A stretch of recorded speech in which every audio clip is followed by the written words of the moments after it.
Juillet 2017, une région, 2 disparus. Après une nuit en discothèque, la jeune Inès ne donne plus signe de vie. Marion, elle, n'est jamais rentrée de son jogging matinal.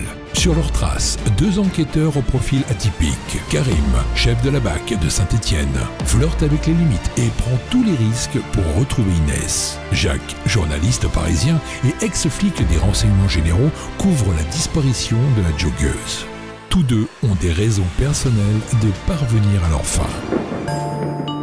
Bon alors merci aux comédiens volontaires qui ont accepté de jouer dans cette magnifique introduction. Aujourd'hui, enfin je te parle du roman policier Matière Noire d'Ivan Zimberg, publié aux éditions Cosmopolis. Enfin tu passes aux choses sérieuses. Attends, c'est qui ce mec? Me dis pas que c'est un nouveau chroniqueur. T'as un problème avec les nouveaux chroniqueurs? Il aime pas les nouveaux chroniqueurs, c'est sûr.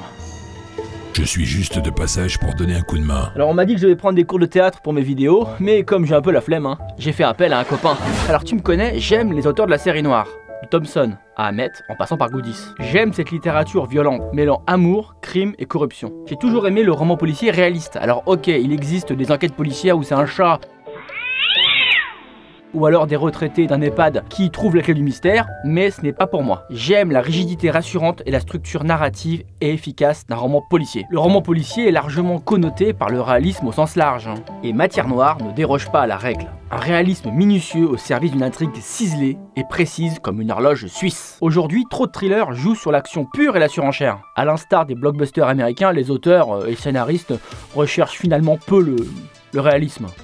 In a world gone mad, there is only one law. His. Charles Bronson. Death Wish 3. Mais il y a d'autres types d'auteurs, des auteurs qui cherchent le réalisme à tout prix. Rien n'est laissé au hasard, les détails sont soignés. Et là, l'attention d'un auteur se porte sur la construction d'un monde vraisemblable, réaliste, qui pourrait se superposer au monde réel. Et Matière Noire, justement, puise sa force dans ce lien étroit entre littérature et monde réel. Et contrairement à l'intro de ma vidéo, ce roman sent le vrai. Oui, ça sent le vrai, les personnages, les ambiances, les dialogues, et c'est ça que j'aime dans le roman policier et le roman noir. Je vais pas refaire le pitch parce que vous avez vu l'introduction, mais à la lecture de ce livre, j'ai pensé à 2 films, parce que j'aime bien comparer mes lectures à des films. Donc j'ai retrouvé l'ambiance de 2 films, l'affaire SK1, le film qui retrace l'enquête ayant abouti à l'arrestation de Guy Georges, et Fleuve Noir, un thriller policier à l'ancienne avec Vincent Cassel et Romain Duris. L'intrigue de Matière Noire est solide, elle sait nous tenir en haleine. La construction, cette alternance entre 2 enquêtes pourrait être casse-gueule, c'est clair. Mais ça marche, on a envie de connaître le fin mot de l'histoire. Un scénario béton pour un polar sombre, dans sa plus pure expression. Donc vous l'avez compris, c'est un roman que je conseille aux amoureux de littérature policière, réaliste et passionnante. Allez, ciao ciao. Ciao ciao.